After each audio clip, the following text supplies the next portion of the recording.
आज भुवनेश्वर सांसद श्रीमती अपराजिता षडंगी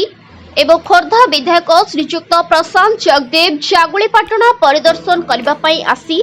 एठारे थिबा भारतर एकमात्र विरल हाथगोड़ थिबा जगन्नाथ मंदिर परिदर्शन करथिले। एहा एक मान्यता पाइथिबा पर्यटन स्थली को देखि एहार ठंडा पानीय जल सुलभ शौचालय लाइट एवं परिदर्शन करने को आसुथिबा पर्यटकों पई समस्त सुविधा सहित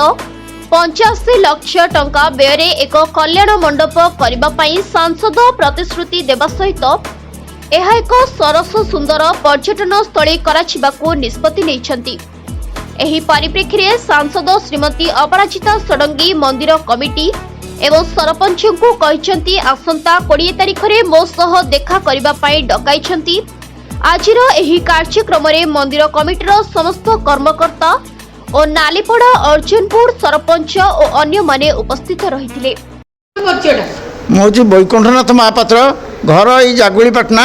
मु आम जो ग्राम्य परिचालन कमिटी संपादक मो पाखे अच्छा गणेश्वर प्रधान आम जागुलीपाटना ग्राम परिचालन कमिटी सभापति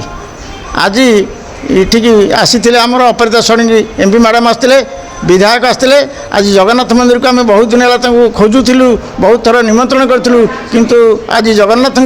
आशीर्वाद सी आसी पहुँचले एटी किसी डेभलपमेंट काम हम बोली एमएलए एमपी दुज जाक कहते एमपी दयारू बर्तमान ये 4टी सोलार लाइट लगी आसंता शीघ्र जिते शीघ्र हुए से ये 85 लाख टंकार गोटे कल्याणी मंडप करेंगे प्रतिश्रुति देते गोटे पानी ठंडा पानी जल व्यवस्था करेंगे। ये जगन्नाथ महाप्रभु हाथ गोड़ अच्छे समग्र भारत वर्ष गोटे विरल आज पर्यंत किसी हो पारानी यार उन्नति हो पारानी जो अनुपात उन्नति हवा कथा किंतु आज बड़ सौभाग्य जेहेतु एमएलए और एमपी उभय अच्छा से प्रतिश्रुति देते यथाशीघ्र यार उन्नति करेंगे। तेणु आम आशा करूँ विश्वास करूँ आशा आ भरोसा आम निश्चित हम और जगन्नाथ आशीर्वाद एठार डेभलपमेंट हम बोली आम आशा हाँ आगामी रथयात्रा आम आगुरी जो रथयात्रा करूँ से कथा बर्तमान बहुत बदली जाइए। 1980 मसीह रथयात्रा आरंभ है प्रसन्न पाठशाणी बर्तमान से छेरापान करते मो पाखे जो आम गाँव सभापति गणेश्वर प्रधान तांकर अवदान बहुत आम काठ कौटी कौन कौटी सब जोगाड़ करूँ एवं जो 2017 ରୁ 2024 है ये भर टी विशृंखल जाऊँगी काठ आसीपार कि आसीपार आम आशा करूँ आगामी दिन जगन्नाथ केमती सुरुखुर रथयात्रा हम एमपी प्रतिश्रुति देते पाखक पुणी आउ थे जावाक पड़ो आमको से साहाय्य सहयोग जो प्रतिश्रुति देते आम पाखे पहुँचिक करूँ आ ये रास्ता कथा तो सेमती अच्छी आपण मैंने समय देखुं बहुत आगुरी आम लगिले आज पर्यटन रास्ता हो पारानी ये तुलसी बणटा जगन्नाथ में तुलसी टे लगे सद महोदया जागुलीपाटना जगन्नाथ मंदिर को परिदर्शन में आसते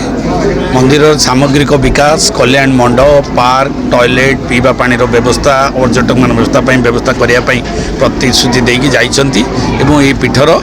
विकास हम और पर्यटन मान्यता पाई आहरी सरल सुंदर करा। मो ना श्री सूर्य प्रसाद मोहंती नालीपड़ा अर्जुनपुर सरपंच। आज सांसद आसते परिदर्शन करने आज सांसद अपराजिता षडंगी आज आम जागुलीपाटना मठ को आसते एवं आमर जहाँ जहाँ सुविधा असुविधा अच्छी तापाई से सबू जिनस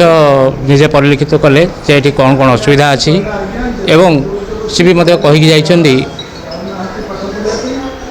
प्रत्येक गोटे पंचायत को 85 लाख एक कल्याणी मंडप ये सांक्शन करेंगे एवं पानीर सुविधा करेंगे एवं लाइटर सुविधा करेंगे आउ जहाँ आध्यात्मिक चेतना अनुसार जहाँ जहाँ काम अच्छी ताहा मते लिखिकी दिंतु एवं 20 तारिख दिन आसी मो सहित डिस्कसन करूँ बोली कहीकि जाइछंदी। एबे 20 तारिख दिन आमको आम कमिटी की डाकी मंदिर कमिटी जीव पाखक एवं जहाँ डिस्कसन करिया कथा करी से तार सब समाधान करेंगे बोली आमको गाँव कमिटी को कथा मोर संपूर्ण विश्वास ए सरकार उपरे एवं सांसद अपराजिता षडंगी मैडम उपर भरोसा अच्छी एवं मो निज उपर भरोसा अच्छी मैडम को कथा को मो कॉन्फिडेंटली नौची एवं यह आम पंचायत निश्चित हम। Bureau report SM news.